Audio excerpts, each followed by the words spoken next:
Hey, what's up, boys? So today we're going to be looking at a video called "The Massacre" by an incel at I can't pronounce that word. I'm going to listen to the way he pronounces it, but I can't pronounce it. I can't even try it. So yeah, let's get into it. The most deadly attack in modern Oregon history. An attack committed by a guy named Christopher Harper Mercer. However, unlike all of the other incel videos I've posted recently, Give me give me a second. Let me check. Oh, okay, it's recording. being an incel is really only one element to this guy. He was a fan of several other concerning movements and belief systems. So, who was he? What kind of things was he a part of? What kind of attack was this, and why did he do it?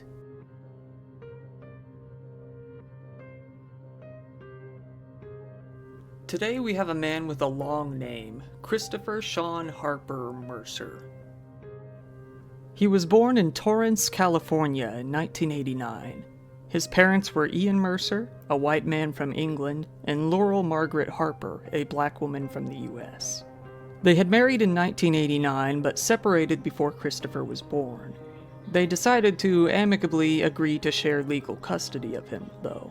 However, this wouldn't come to pass, and Christopher ended up spending his entire life living with his single mother. In 2006, his parents officially Yeah. I'm not going to generalize all of these cases, but some of them um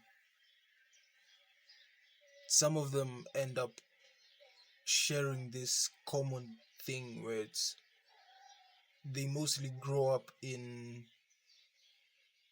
kind of broken homes, right? The dad lives somewhere else, the mom lives somewhere else. They have to visit the dad on the weekends or the dad on the weekdays and stuff like that.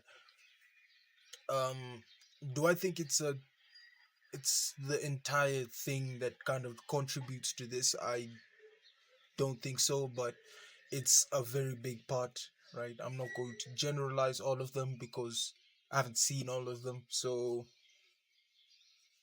it's unfortunate that this is mostly where it starts, divorced, you know? having been separated for more than a decade at that point. His father ended up living in Tarzana, an area of Los Angeles, and rarely saw his son from that point onward.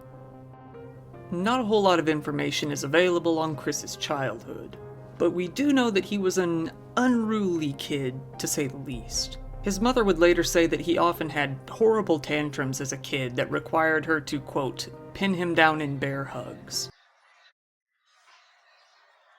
Another sign that not everything's all right is stuff like that, right? Outbursts, tantrums, stuff like that. It kind of gives you signs and gives you warnings that this kid's not okay and he needs some sort of help, right? It may be a therapist, it may be anything, it may be just sitting down, talking to him, having him kind of release all of that kind of pent up rage or anger or whatever emotion that he has repressed in there. A lot of these kind of could be prevented. I'm not pinning this on anyone, but it could be prevented when you kind of catch it early. When you see a kid is just abnormally angry, you have to pin him down, like he said. You have to pin him down, bear hug him, and stuff like that. That kid probably needs help. Often. So In yeah. another incident, he even opened the car doors on the highway while the car was moving and attempted to jump out. He ended up in the hospital afterwards and was put on psychiatric medicine. He kept taking them throughout his childhood and seemed to do relatively okay, but he stopped taking them by the time he turned 18. But once he turned 18, he decided to join the US Army and did so in 2008, going to basic training at Fort Jackson in South Carolina. However, it didn't go well. He flunked out and got discharged from basic training after only 5 weeks due to what was called a failure to meet minimum administrative standards. It has been rumored that what caused this failure was an attempt to take his own life, but Army officials have not commented on this. He returned to Torrance and started attending the Switzer Learning Center, graduating in 2009. That learning center teaches students with special needs and emotional difficulties, dealing with both autism and Asperger's syndrome. The website for the center says that the school has a long history of working with children who have been unsuccessful in traditional classrooms. At some point right after returning home, there was an incident where he pointed a gun right at his mom's head, right in her face, actually.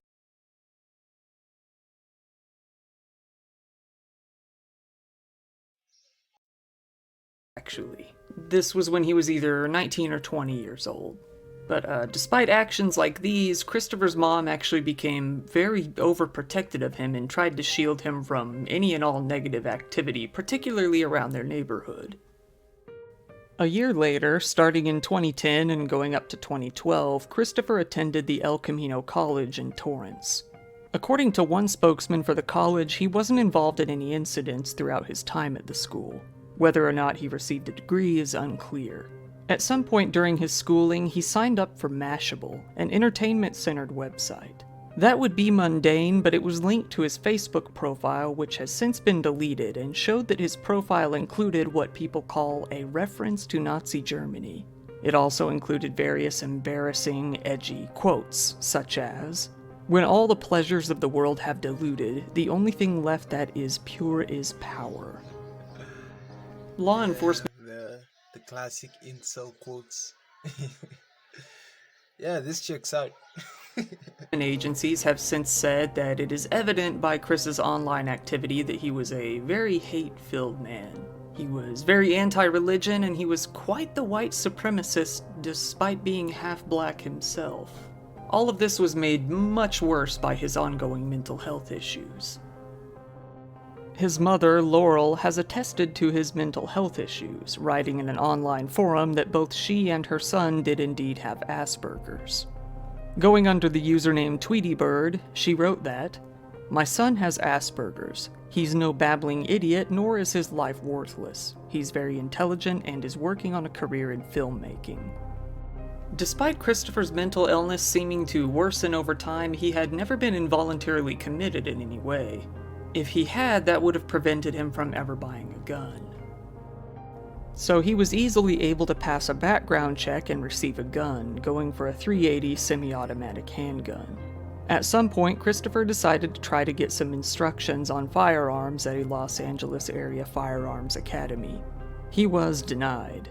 The instructor there later said that the reasoning behind the refusal to train him was that Christopher seemed, quote, "weird and a little bit too anxious for high-level weapons training." Yeah, and they could tell too. This was the case with the last video. You can check it out. It's right here. Well, it's right here or right here. Like a lot of these people, I don't know like any of these laws, but the laws in our country, they're very, very strict, and you have to pass psychological checks in order to be handed a license and handed a gun, and be given training. I don't know if they did it, but if they did it, they obviously didn't do a good enough job, right? Like he he got through, right? He got through and got to a point where he was training, and then he just got let go. A lot of these is like, don't let them in at all. Like, be able to tell if this person is not right in the head, before putting them into a fucking training facility with live weapons. After Laurel got a new job in Winchester, Oregon in 2013, she moved there along with Christopher, who decided to go along with her. According to Laurel, Christopher mentioned being excited that, unlike in California, he would finally be free to open carry a weapon. By this time, Laurel and Christopher had 14 weapons throughout their apartment, all purchased legally. Laurel wrote online that she always kept fully loaded Glocks and an AR-15 inside the place. They often went to shooting ranges together, but that was about the only time Christopher really got out and did any socializing. Otherwise, he was extremely isolated. To add to that, he never saw his father again after moving to Oregon, not once. Neighbors added credit to these claims, saying that he and his mother mainly kept to themselves in a filthy apartment. Laurel was kind of known throughout the local community as being somewhat of a nuisance. Neighbors have said that she often got into disputes with other neighbors over various things, usually complaining about noise.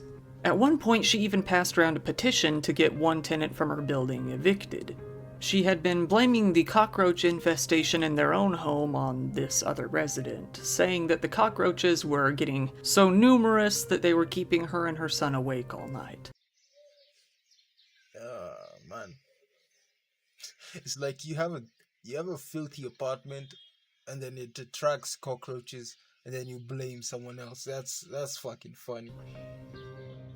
Neighbors said she would go around knocking on doors. She would call him baby all the time. I thought it was strange because he was an adult.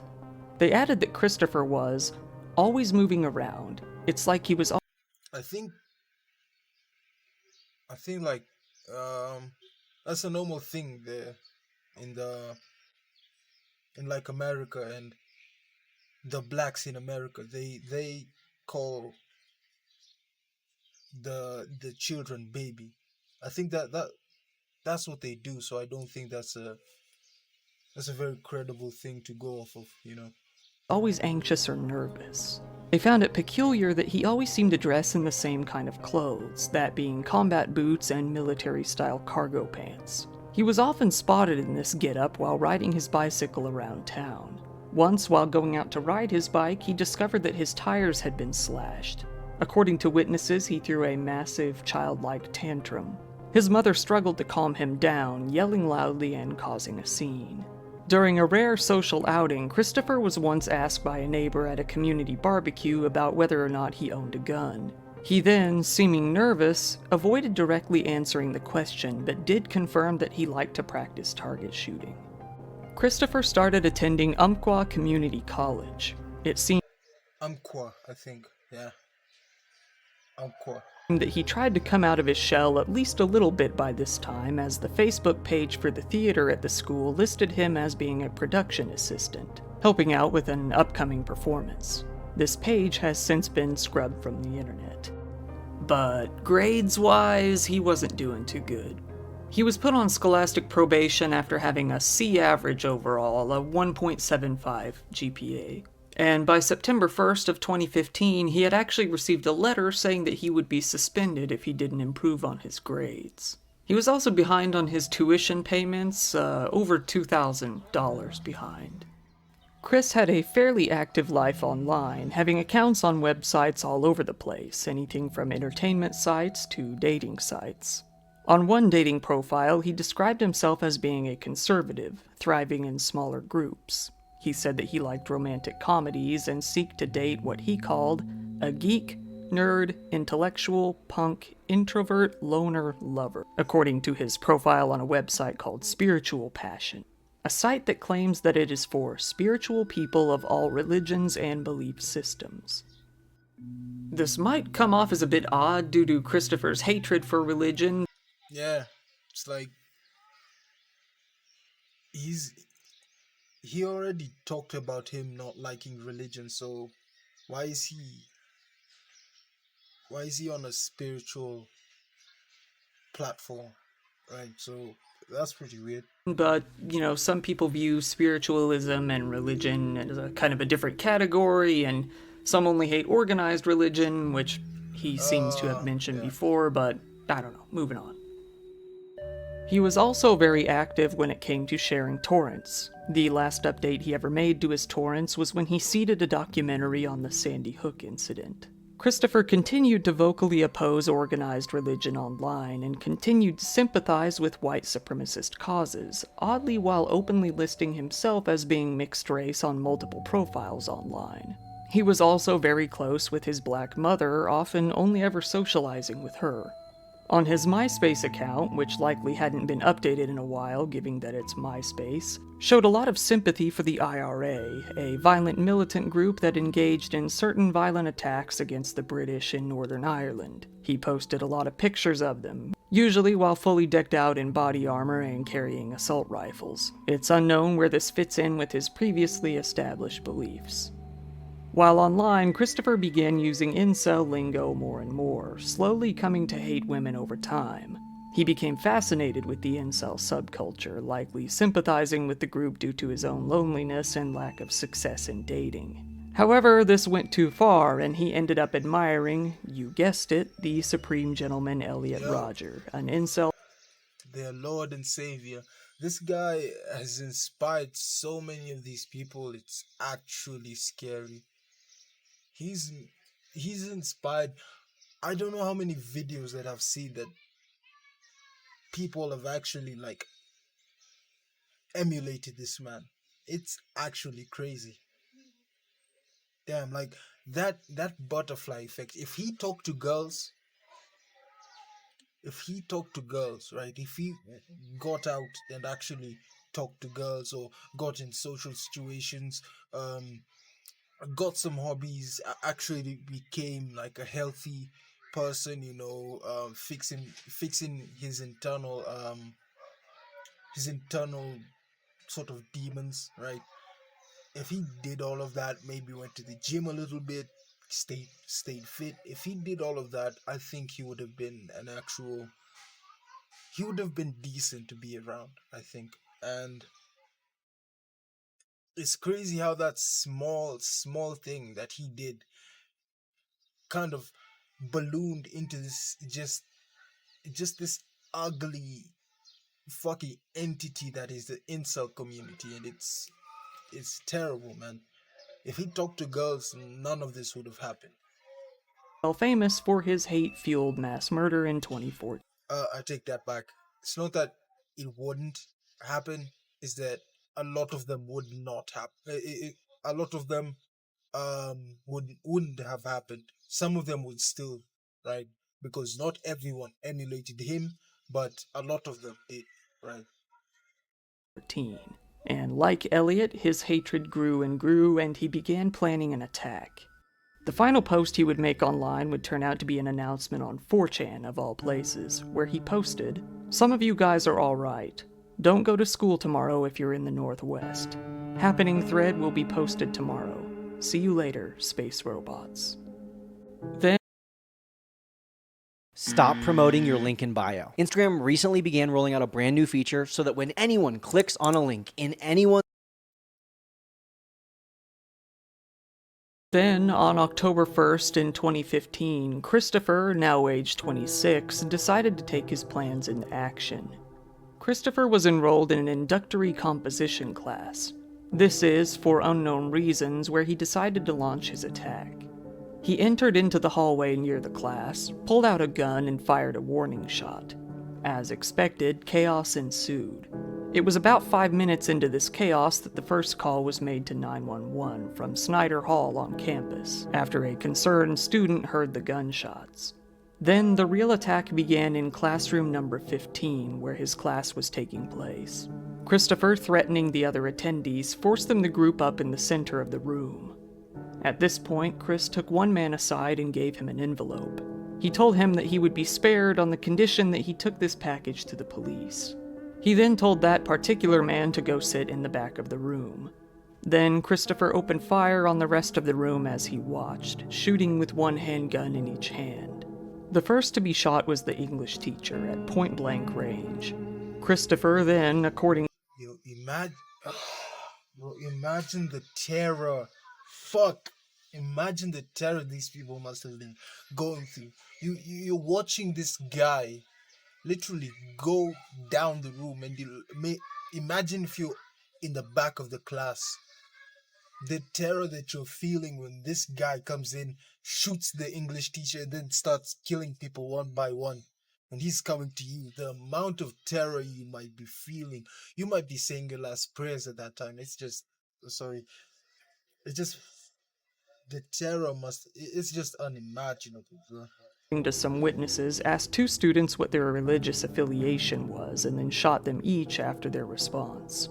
Some witnesses say that he had asked them if they were Christians, telling those who said yes that they would soon go to heaven anyhow. But whether or not these questions had much weight is unclear, as one of the victims was agnostic and another was pagan, but both ended up shot.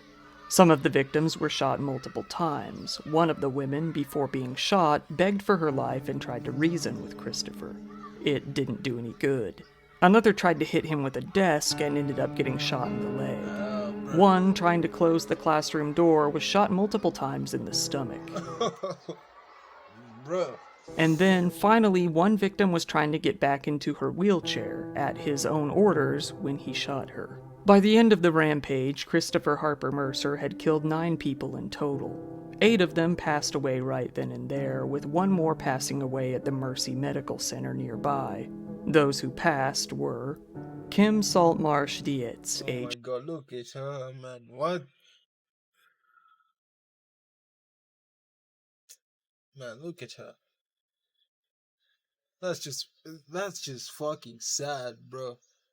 59, Lucas Abel, age 18, Jason Dale Johnson, who was 33, Lucero Alcaraz, only 19, Trevin Taylor Anspach, who was 20, Rebecca Ann Carnes, age 18, Quinn Glenn Cooper, also age 18, Lawrence Levine, who was 67, and Serena Dawn Moore, who was 43 years old. 8 other people in the room were injured but survived, some surprisingly surviving after suffering from multiple gunshot wounds. One of those who survived was a man named Chris Mintz. He was an Army veteran who was studying at the college. He responded to the scene after hearing screaming coming from another classroom. He held the door open to his classroom to allow the other students to escape. He then left the building and ran over to the library to tell them to evacuate as well. He then actually returned to the scene of the crime, where he found a wounded student. He told them to stay low and stay quiet. By then, Christopher noticed him and leaned out of the classroom door, when he then shot Mintz a total of 5 times, a few of the shots occurring after he hit the ground.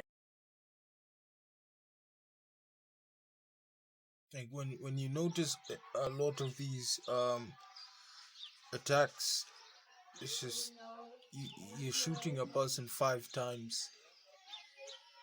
Like, you've got them after like 2 or 3, right? I'm not excusing this behavior, don't get me wrong, but don't get me wrong, right? But when you hit a person 2 times, you figured you've already got him, but like 5 times, it's like that's rage, right? And a lot of this rage just for women in general, because you know you faced 1 bad rejection or 2 bad rejections, or the girls in your class didn't like you and stuff like that. It kind of it burns through a person, right? Until it is the person left is just a hate filled human being. And this is kind of what it manifests into sometimes, right? Because shooting a person 5 times, that's just like, like 1, 2, 3, 4, 5. Like, he said that a lot of them happened when a lot of them kind of hit him when he already hit the floor, right? So it was rage, right? Angry after feeling that Mintz had likely called the police. Mintz then begged for his life, saying that he didn't want to be killed on his son's birthday. Christopher, not really reacting, sank back into the classroom. Mintz was riddled with 7 bullet wounds and 2 broken legs, but he survived. Although that was a lot of information, this all occurred in a relatively very short amount of time. Police actually arrived on the scene very quickly, 6 minutes after the first call was received, meaning 11 minutes after the attack started. When they arrived, Christopher once again leaned out of the classroom door and started firing at them. They fired right back, hitting him once in his right side. None of the officers were hurt. After a 2-minute shootout, Christopher withdrew back into the room. Admitting defeat, he ended things with 1 shot to his own head. This attack was seen as the deadliest in modern Oregon history. Later on, the police indeed got the package that Christopher had given to the man to hand over to them. It contained a lot of rambling writings in which he vaguely described his motivations for the attack. He said that he had no friends, no job, no girlfriend, and complained that he was still a virgin. And when you look at a lot of these, it's like there's two things, right? You might blame the kind of the dating market, right? You may blame the women, but that allows you to take the blame off of yourself, right? It takes the blame. You take the blame off of yourself and you put it on them. So that in a strange and weird way you're able to live in peace because you don't have to face the reality that a lot of these are kind of they are preventable, and you can go out and you can meet people, you can fix a lot of the unresolved issues you have, a lot of the baggage you've been carrying. They don't they want to blame everyone else but themselves, and that kind of elicits this reaction that, oh, everyone is out to get me, right? And I am this perfect saint floating in the air, right? And this is what it manifests to. He also expressed a hatred for black men and complained about his loneliness. He actually badmouthed some other mass killers and critiqued their methods. Throughout the notes, he used incel lingo, made edgy comments, and rambled on about his admiration for Elliot Rodger. He continued, saying, "Other people think I'm crazy, but I'm not. I'm the sane one," and went on to say that he would be welcomed in hell and embraced by the devil. But for If that's the case, man, then I'm a fucking unicorn. Hell, hell was created for suffering, bro. If you're going to hell, you're going there to suffer. It's like it's two very different things, and they are opposite in every single way, right? This is heaven, right? Where everything is perfect, and there's rivers of milk and honey, and here there's fire that's 7 times as hot than uh, the fire on earth, right? Like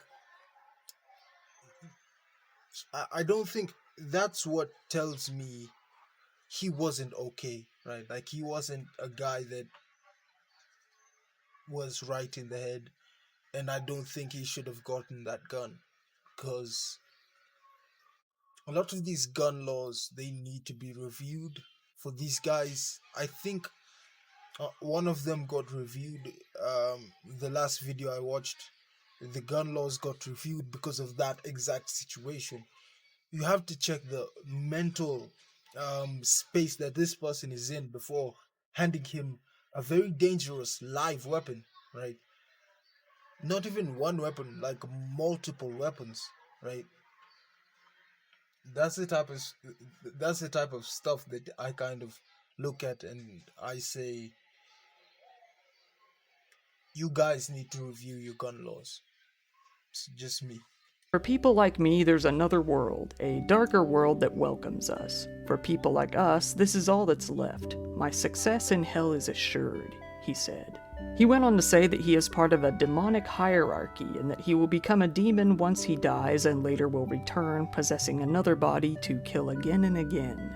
But no, he's the same one. The Anti-Defamation League said about the attack, "The issue most often raised about the shootings is whether they constitute an anti-Christian or anti-religious hate crime. This was because of the killer's comments about religion during the attack. However, some doubt the religious motives and instead say that those comments were merely a projection of his mental health issues." After the attack, agents from the Bureau of Alcohol, Tobacco, and Firearms started searching the entire campus for possible explosives, not taking any chances. While searching, they found 6 guns throughout the crime scene. Ooh. Most of them, 5 of the 6 in fact, were handguns. The last was a semi-automatic rifle, which went unused during the attack. Think about that. This person is able to get his hands. I don't know. Let me watch a little more. Maybe they belong to the police. Let me see. Christopher was also wearing an actual flak jacket and had what they said to be enough ammunition for a prolonged gunfight. Yup, all of them were his. How is he able to get those many guns with a mental state like that? Yeah, like I don't know how he's able to get that much firepower. That night, Christopher and Lauren's small Oregon apartment was stormed by an avalanche of federal agents. The building was on unincorporated land, just about 5 minutes from the college by car. They ended up finding 8 more guns in the apartment, all legally owned by either Christopher or Lauren. Even the FBI was assisting with the investigation at this point, sending agents out all over Los Angeles County to interview anyone they thought might know Christopher. About 4 hours after the attack took place, Lauren was being interviewed by the Oregon State Police detectives. She told them that Christopher was on medication for his mental health issues, but it very clearly wasn't working. She said that he had been born angry and that he enjoyed watching videos of people getting killed on the internet. Their home was so filthy and disorganized that she never noticed any of the guns were missing that day. When it came to... Oh, so some of them they belong to her mom, and maybe a couple of them belong to him. Still, my message still stands: review your gun laws. Christopher's father, he didn't have much to say on the issue. I am just as shocked as everybody at what happened today.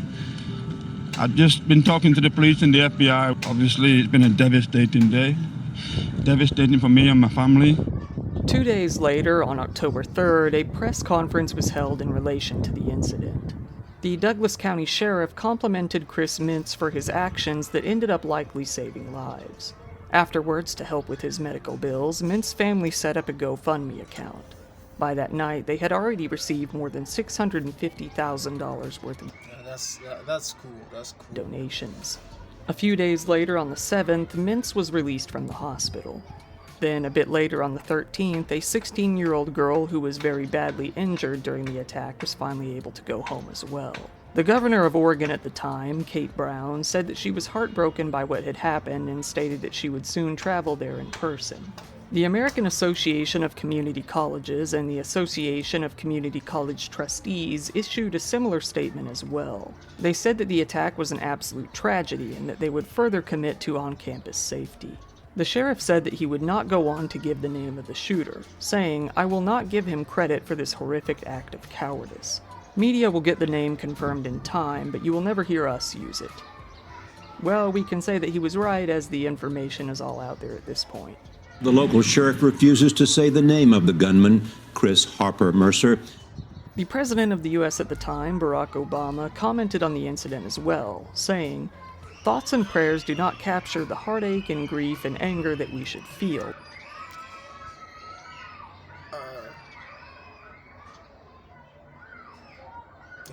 If I was speaking to him, I'd tell him, I hope you're happy now because you've gotten what you wanted. You have the president of the United States at the time talking about you, right? Hope you feel good about yourself. I know personally, heaven and hell are real, so I hope you burn in hell. I'm very, very serious. I very much hope you burn in hell,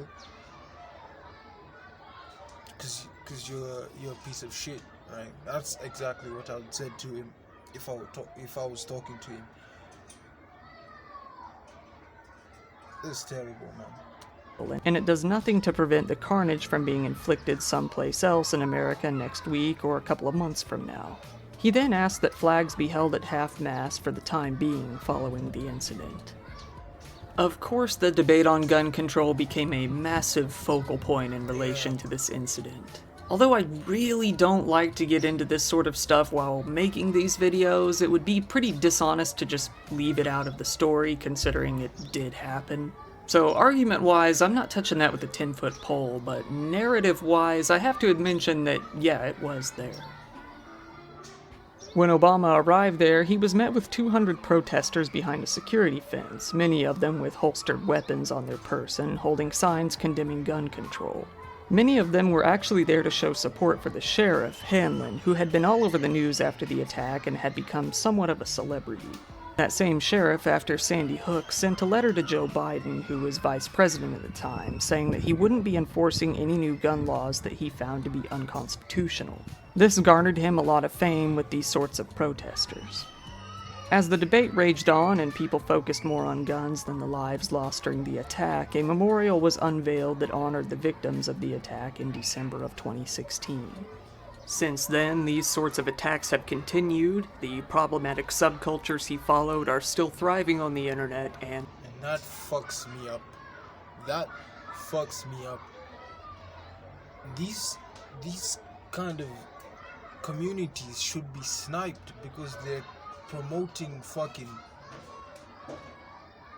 hate, right? That's what they're perpetuating. They're perpetuating hate. So I don't know why they still exist and they're quote-unquote thriving.